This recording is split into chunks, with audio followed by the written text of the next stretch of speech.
இருக்கின்ற சட்டமன்ற பொதுத் தேர்தலில்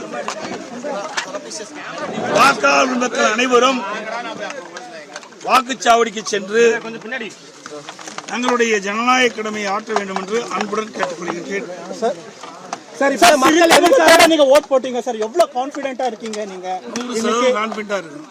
100% வாக்காளர்களுக்கு அதிக அளவு பணம் கொடுத்திருக்கிறது, பணத்தையும் இது தேவையில்லாதெல்லாம் கேள்வியெல்லாம் வேண்டாம். இது இப்ப தேர்தல் விதிமுறைப்படி இருக்குது.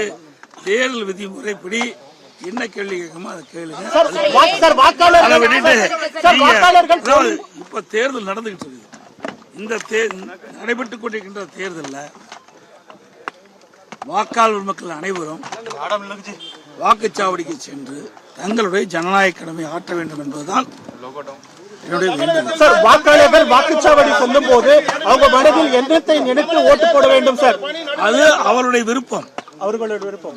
சார், தேர்தல் செயல்பாடு எப்படி இருக்கு? இப்பதானே தேர்தலே ஆரம்பமா இருக்குது. தேர்தல் இப்பொழுதுதான் காலையில் தான் தேர்தல் ஆரம்பிக்கப்பட்டது. இப்பொழுது வாக்காளர் மக்கள் தமிழகத்தில் பல வாக்குச்சாவடியில் வாக்களித்துக் கொண்டிருக்கின்றார்கள். நம்முடைய தொலைக்காட்சியில் நாங்கள் பார்த்துட்டு தான் இருக்கிறோம். இன்று அனைத்து வாக்காளர் பெருமக்களுமே வாக்குச்சாவடிக்கு சென்று தங்களுடைய ஜனநாயக கடமையை ஆற்ற வேண்டும் என்பதுதான் என்னுடைய அன்பான வேண்டுகோள்.